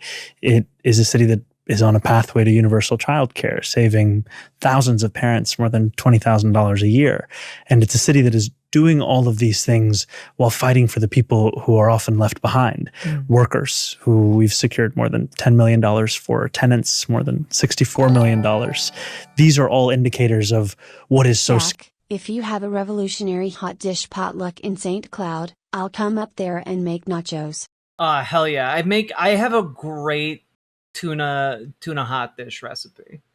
But probably not going to make it out to St. Cloud anytime soon, unfortunately. But thank you for the $5 super chat. Scary to a right wing that has built its entire power and framework on the idea of debating who should be left behind.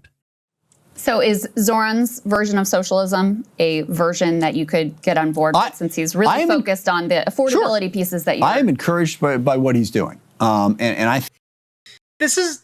Like, fuck, man, I hate these spineless ghouls. He's spent the entire fucking show talking about how much he hates DSA, and then Krystal shows 15 seconds of Zoran Mamdani talking about his successes, and he immediately crumbles.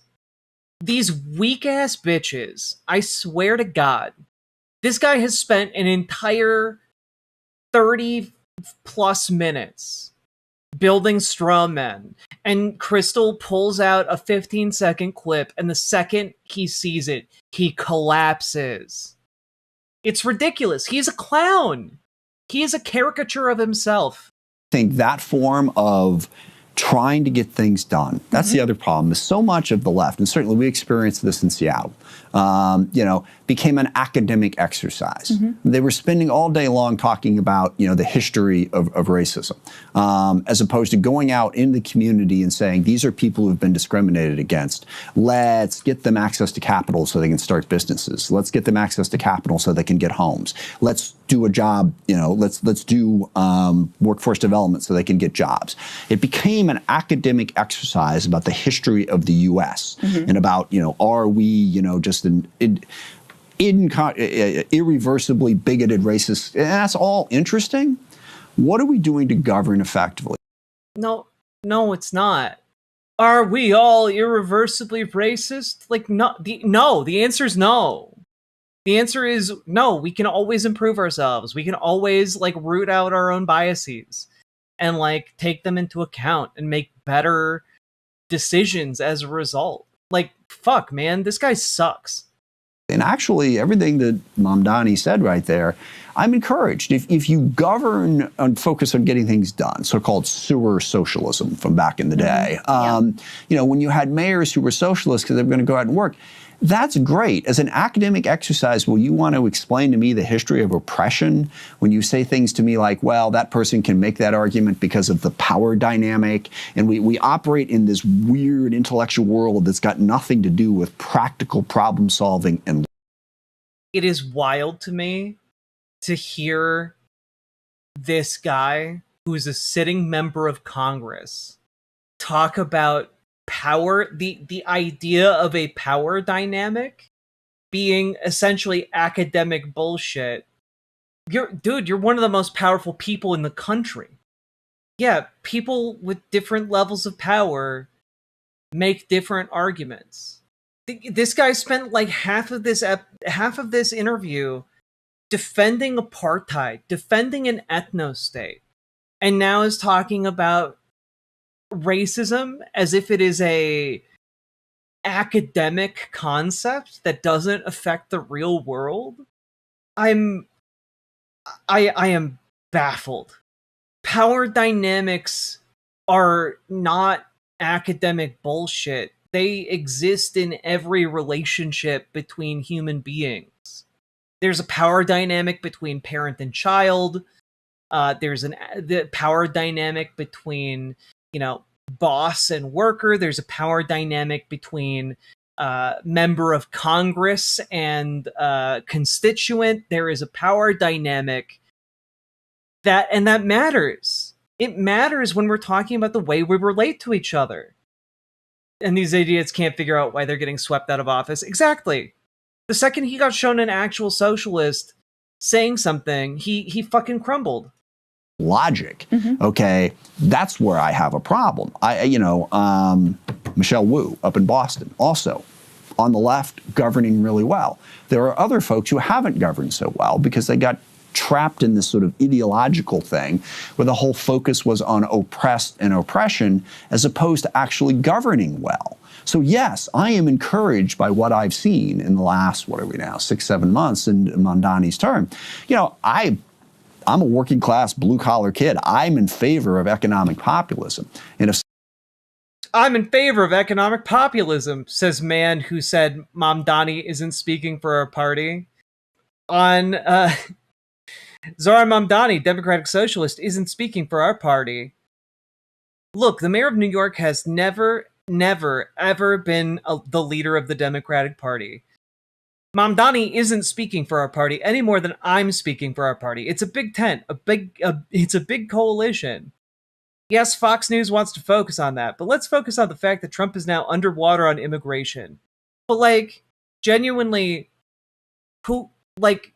I know it's important, but this deferral to the polls, think about the polls. You're talking about something important. A Democratic Socialist just got elected into one of the most powerful political positions in the country outside of Congress. And you're like, well, let's talk about how Trump is underwater on immigration. But then a year later, you go on to this interview and you talk about how, one, Zoran Mamdani is great. He's doing such a good job. And you immediately cave when he is brought into the picture and defer to him because you know people like him and you want people to like you. And on top of that, you then are also talking about how actually the United States needs more draconian immigration enforcement and that abolishing ICE is just a rhetorical trick to dupe your constituents. Yeah, let's talk about how Trump is underwater on immigration, and then you go on this show and you regurgitate how you think basically Trump's position is fundamentally correct when it comes to immigration. He's just going about it in a way that's a little bit too mean. I hate this guy. Condolences to people in Washington, especially to one of our resident organizers, Dragonfly, who has to put up with him as a representative. Socialism can work on that level. Now, I think you also have to recognize that private industry has to be part of it. Okay? We have to have businesses. I love also that he's now going, well, socialism works on the local level, but it couldn't work on a large scale level. But Zoran Mamdani isn't like some backwoods bumpkin who's managing a town of 500 people as a socialist.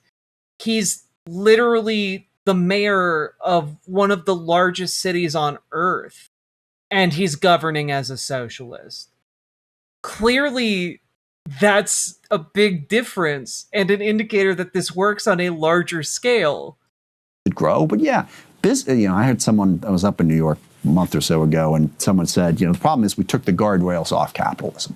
And over the course of the last 50 years, that's what we did. We took the And this is the problem. This is the problem I always have, which is that liberals will acknowledge, well, we took the guardrails off of capitalism, and that's why everything's going to shit now. And the solution is putting the guardrails back on. But the problem is they never ask, why did we take the guardrails off of capitalism? They never ask that question. And that's a vital question because it kind of goes to the main reason why people are turning to DSA and socialism. Because the reason liberals took the rails off of socialism was because capitalists bought political favors in order to make politicians take the guardrails off. And the problem here is that the idea of, well, we'll just put the guardrails back on doesn't work when the capitalists can just pay to have them removed again. Because that's how our system explicitly works at the moment. The solution here is clearly not just put the guardrails back on, because systemically, that is not going to fix the issue. The issue will continue to recur.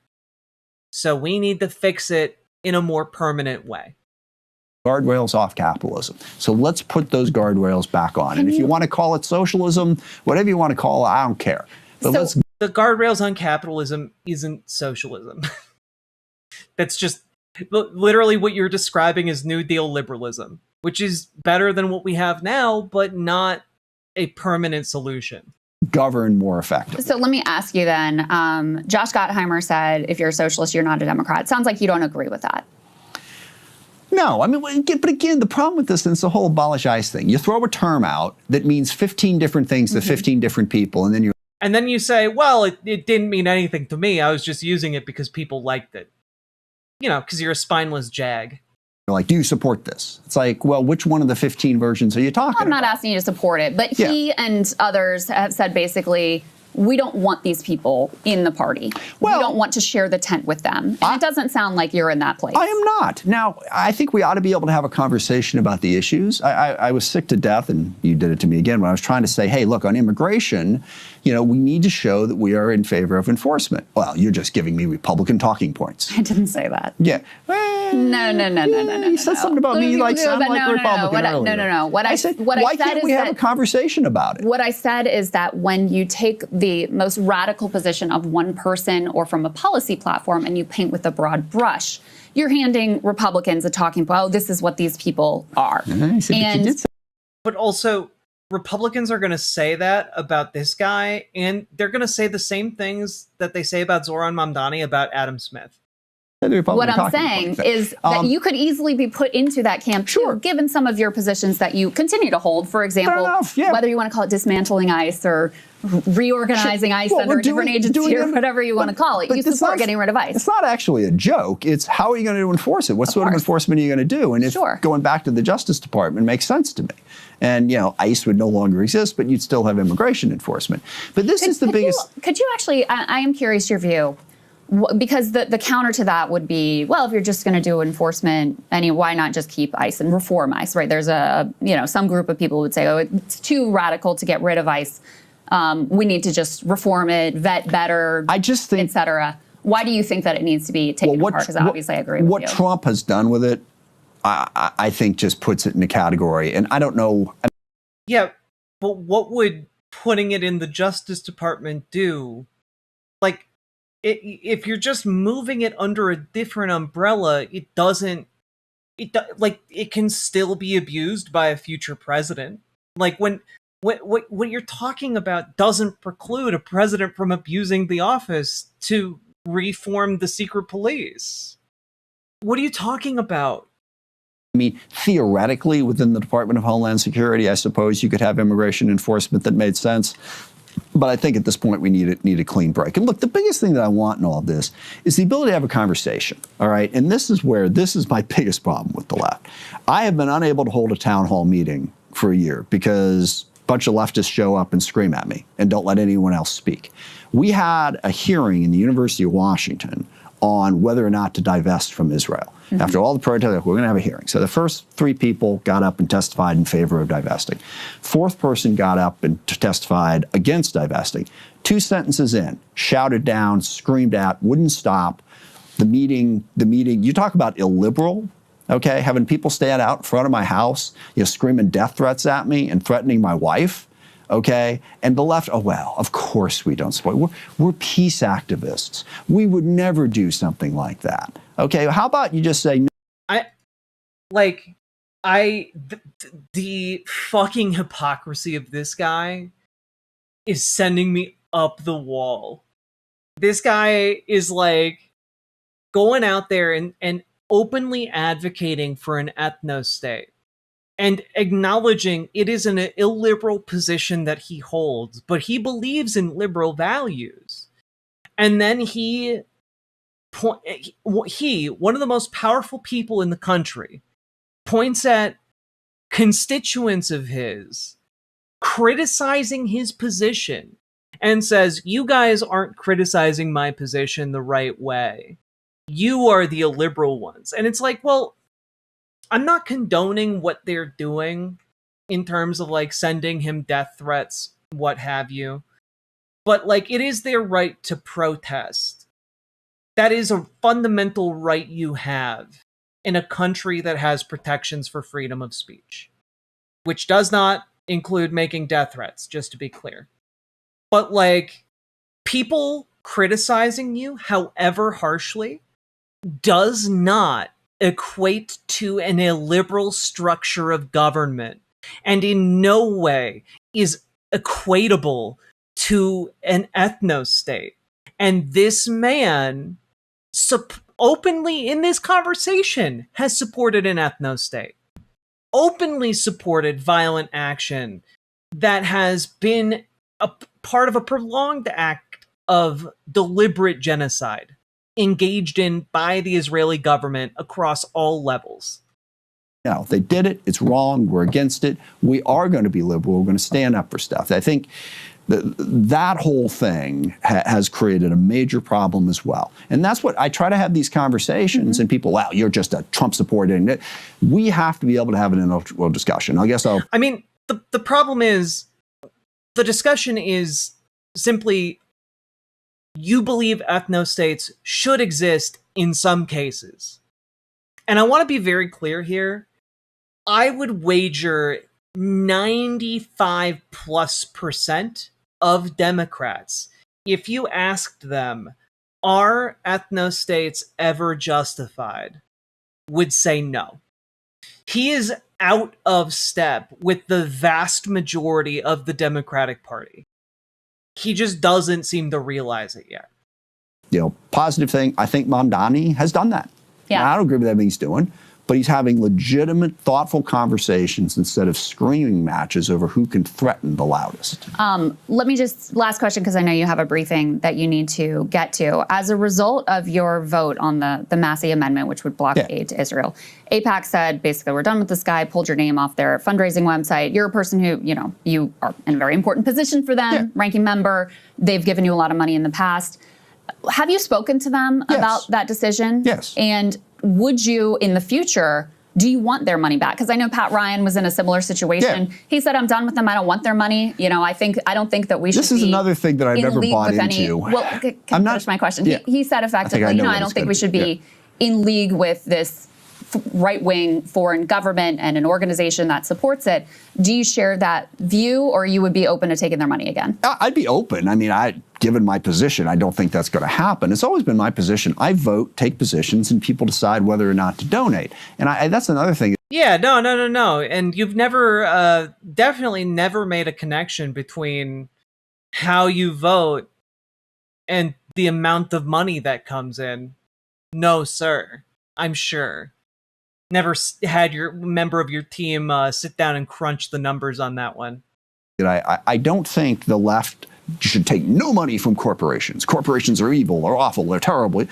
I don't think that's in keeping with how the country's going to run. We need businesses. And look, I've had many donors. AIPAC's not a business, but well, no, but it goes beyond AIPAC. We're not supposed to take any money from any people. How can you put? Well, I think that position divides us, and not necessarily. As far as AIPAC is concerned, you understand that decision to take money from anyone or to have principles, it really divides us. Yeah, it does. Yeah, it's true. That they count anyone who's ever donated to AIPAC. I have a lot of friends that supporters going back decades who give money to AIPAC and give money to me. Okay, I'm not going to. But you have taken AIPAC contributions. Oh, yeah, that's not a mischaracterization. No, absolutely. But the whole broad thing of, Well, they make it, in fairness, because I think it's a very difficult thing to track. They intentionally, they create other groups. Puff.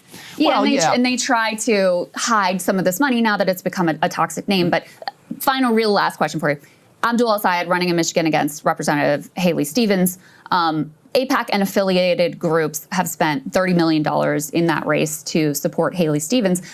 You're someone who is concerned about democracy. I mean, do you see that as a crisis for democracy when you have tens of millions of dollars of outside money, whether it's AIPAC or Big Pharma or whoever, coming in and backing one candidate? Is that something that should ban Democratic primaries? I support McCain-Feingold, and I think Citizens United was one of the 2 or 3 worst Supreme Court decisions ever made. You ought to be able to limit IEs. And I don't care if it's coming from business, if it's coming from AIPAC, if it's coming from labor, if it's coming, because left groups have big IEs too. I mean, everyone acts like they don't have any money. I remember it's no competition for what's coming in on the other side. But just to put a fine point on it, the Democratic Party could itself, it's hard. Like what's crazy, some left groups have IEs too. Yeah, but it's like they're to the tune of like $6 million total. As opposed to for establishment libs, we're talking like tens of millions. And when we're talking about elections, we're talking hundreds of millions of dollars getting dropped. To change the Constitution and the Supreme Court, et cetera. The Democratic Party itself could ban that type of spending in primaries. They can. They can set their own. Of course they can. Hold on. The DNC can set their own rules for how their own primaries are run. They can't block an IE. Yes, they can. No, they can't. What are you talking about? They can set their own rules for what type of money can be spent in these campaigns. Is that something you would support? I would, but okay, you would support it. But you He's so mad at that idea. I believe that it's possible. No, the IEs are independent. They can do what they want to do. The Democratic Party can't come. You think the Democratic Party could just come in and tell AIPAC not to spend money? Yeah. Yeah, the Democratic Party could come in and say anyone who is working alongside or benefiting from AIPAC money, get the fuck out. I think they could run their own primaries the way they want to run their primaries and set the rules for that. They absolutely could. That's something that was part of the debate for the last DNC chair. I'll have to look into it. Take a look at it. Even if the DNC... I'll have to look into it. I've never heard of this thing called a political party where they manage how their internal elections work. I've never heard of this. I'll get a team of top men on it right away. Top men. You would support, in theory, you would support it. I would support anything that bans IEs, but IEs are by their nature. And you think it's a problem for democracy? Yes. Where the money's coming from? Yeah. Okay. Absolutely. Congressman? Absolutely. But, it is their right to spend money how they want. And the idea that any Democrat, whatever the Democratic Party would ever stop them from trying to do that is ridiculous. Spirited exchange. I appreciate it. Genuinely. Thanks. Thank you for coming in. Happy to do it. God, that was genuinely infuriating. I didn't think it would take us so long to get through that, but that was insane. That was absolutely insane. I don't think I've ever been as angry at a sitting U.S. Democrat. What a smug, smarmy son of a bitch. My headache is back again. I'm so sorry, Dragonfly. But holy shit. It's actually astonishing how incorrect and terrible he is at talking about politics that he's made it to Congress multiple times.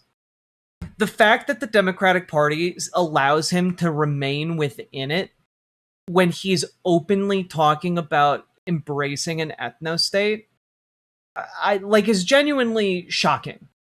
Because usually Democrats would just lie. Even if they think Israel is an ethno-state, they would usually just say, oh, no, it's not an ethno-state, it's the only democracy in the Middle East. But he didn't. He was just no, it's an ethno-state, and I support it. And that's crazy. Ethno-states are evil. You just straight up came out and said yeah, I'm in favor of ethnic cleansing in the name of creating an ethno-state. Of course. You realize you're aligning yourself with literally one of the most evil types of nation states that possibly exists. He's a fascist collaborator. He's truly a Vichy Dem, I do think we need to start calling them. We need like a better name. I'm going with Vichy Dem. I think it harkens back to, World War II in a way that I find useful for communicating to other folks. Truly, truly spineless. Vichy Dem would probably lose most people today. Are most people not aware of Vichy France? We'll workshop it. But either way, thank you for joining me on this journey into madness. Okay? Most people are not at all educated on history. Oh, okay, just real quick. Vichy France was the propped up government under Nazi occupation in France.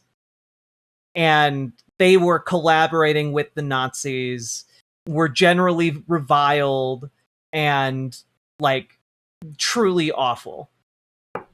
So when I say Vichy Dem, I am drawing the comparison between this particular type of Democrat and the French collaborators under Nazi occupation. There you go. Sorry, I thought that was maybe more well known than I thought. They, she, they. That took me a couple seconds, Sake. Thank you for the 2 tier 1 subs. Anyway, folks, if you got anything out of that, hit the like button, hit the subscribe button, leave a comment, let me know what you think.